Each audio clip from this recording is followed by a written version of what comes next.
Hey everybody, it's the Dizzy Fly. I'm here to talk to you a little bit about Mercenaries. In this video, we're going to highlight some of the questions that the community has been asking about Mercenaries. There's still a lot of unknowns, unsolved mysteries, I dare say, about what really this mode is going to look like.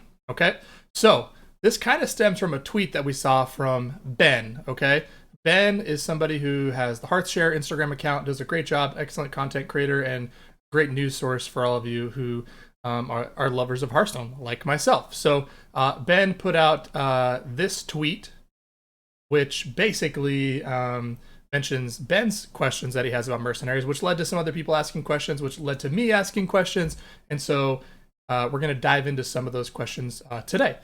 So the first thing we're going to do is we're going to look at the village and see kind of what questions about this central hub of our Mercenaries experience we can still kind of ask, because there's still a lot of unknowns. We do have a few answers here and there from different sources, but I'll highlight those as we go. All right, so here we're gonna head to the village right now.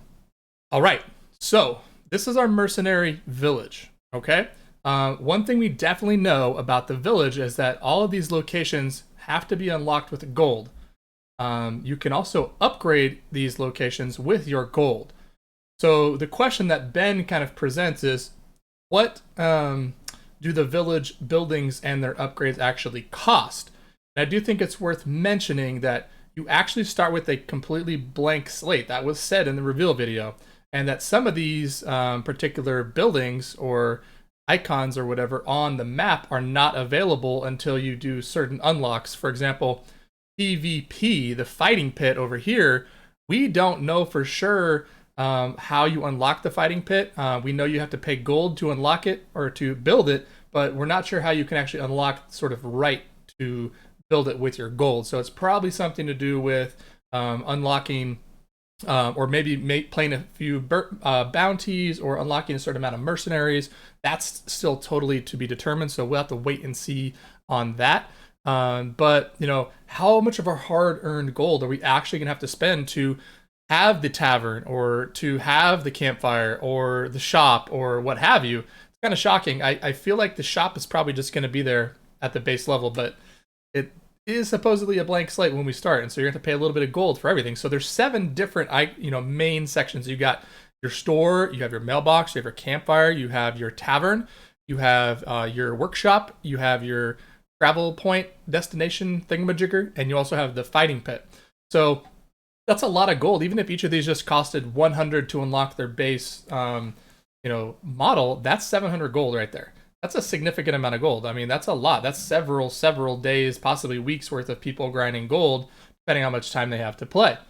For me personally, I had about 12,000 gold that I saved up from the launch of Forged in the Barrens through United and Stormwind. But typically, I want to use that gold to either buy perks for battlegrounds or get as many packs as I can of the new set.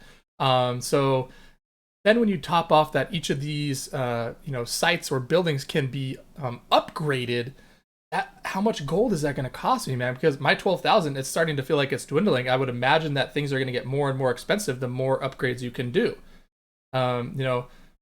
Building on that, like, well, what do our upgrades get us? That's another question that Ben presented. Hey, so what is our gold actually doing for us? Well, what we know right now is that when you upgrade the campfire, you're actually going to sort of unlock more slots, which you can see right here for your mercenaries. All right.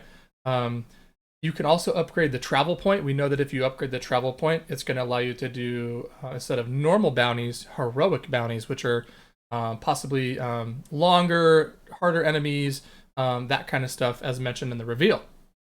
So what other kind of things might we get from these upgrades? Maybe the tavern over here, which is where you handle your collection of mercenaries and build your teams. Maybe instead of the 9 slots you have for teams, think deck slots, maybe you can upgrade it to 18 and to 27 as you level up. So definitely curious to see what other features are going to be provided as you upgrade things. Is it just going to be cosmetic? We know for the campfire, the travel point, that those are definitely things you're going to get value out of as you sort of upgrade them, but definitely something we have a little bit left to learn, and a lot is still sort of unknown. Okay, so next is the shop or the merchant cart. So what kind of special promotions or deals might we expect? That is a question that Ben raised. Are we talking pack bundles, additional cosmetics, maybe ways to even personalize our village beyond just upgrading each of those tiers? It's going to be interesting to kind of see how that all plays out.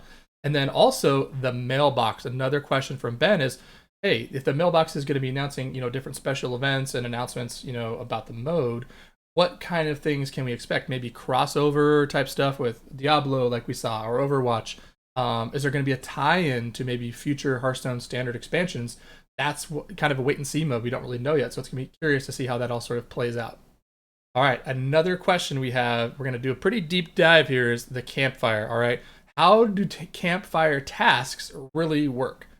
So right now we're going to take a look at the campfire, but before we do that, Hasiba in the reveal video specifically said the campfire guests often provide you tasks you can complete for special rewards, but the question of who will come to your village and when is mostly up to chance. So like when we unlock more spots at the campfire by upgrading it, is that when we get a new task? Are they totally random? Are they the same time when daily quests populate? That's totally to be determined. So let's take a quick look at the video and show you kind of what that sort of looks like. Okay, so here we're at our campfire, and what we see right here is when you select the campfire point, you can see all the tasks that are available to you right now. And so, for example, Valera is offering us a task, and if we acquire and open a Mercenaries pack, we're going to get a reward. So you go ahead and select it, acquire and open a Mercenaries pack. Boom, you've completed it. It's going to reward you with a Mercenaries pack. You have to go in and claim it, right?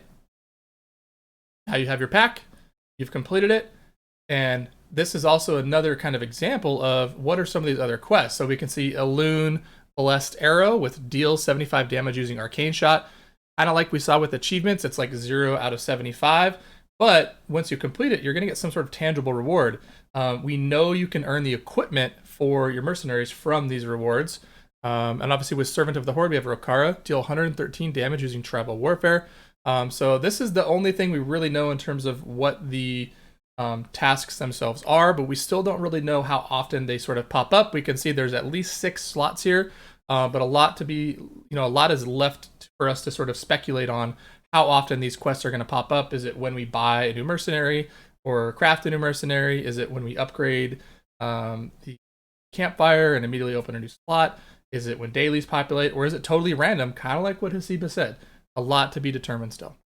Okay, so on to cosmetics. One of the questions that Ben presented was, can we craft portraits, right? And if yes, what is the cost of each tier? So we know that there's a default skin and portrait for every mercenary, which you unlock when you get the mercenary or craft the mercenary, right? Right now we can see with Illidan, this is the base sort of one. And then from there, you have an additional golden portrait frame for that base skin. But then you also have a upgraded skin, which has your default portrait. You also have the golden portrait for that skin.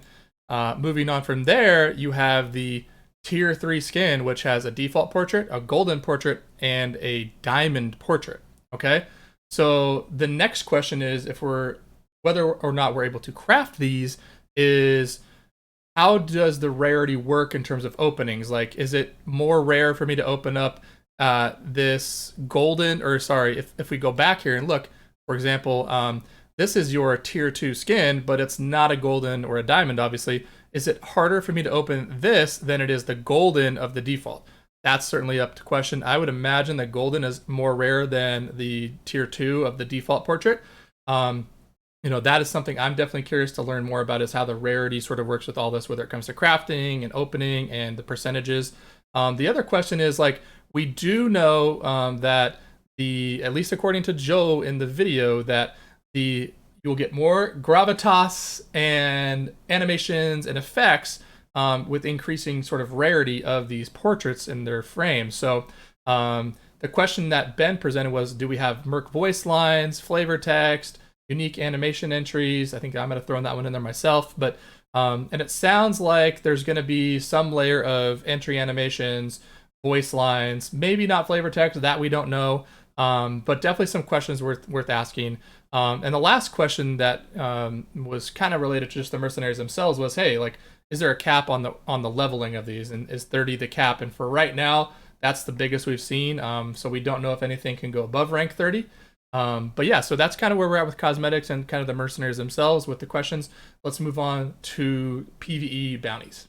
Okay, so our next question is how much replayability is there really in PvE, and how much can we expect in the way of experience points? And from what we understand, you can replay all of these missions. You might want to replay certain missions because you're actually going to have the ability to see at the end of the mission or prior to taking the mission what the rewards are from that boss, and it might be some specific rewards that are maybe for a certain mercenary that you want to specifically focus on leveling up and kind of earning their coins. As far as the experience goes, Ixar actually tweeted out that, hey, you're going to get the same amount of XP playing Battlegrounds, Duels, and Arena as you are in PvE of Mercenaries, while with PvP, you're actually going to earn the same amount as you would when you are playing in Standard and Wild, which is kind of cool. Okay, so our next question is, what does PvP matchmaking really entail, like in detail? And so we don't really have a lot of answers about that. It looks like there is some sort of a rating similar to what you would see in Battlegrounds. There is supposedly going to be leaderboards for PvP as well. But in terms of the nitty gritty of the matchmaking, we don't exactly know what that looks like. We do know, however, that you're not going to be paired against somebody that has like a massive amount more of experience, you know, on their mercenaries than you, or a higher amount of kind of cards or mercenaries in their collection, which is certainly nice. You're going to be get matched up with people that at least have similar collections and levels to you at the moment. Okay, so our next question is, can our mercenaries emote?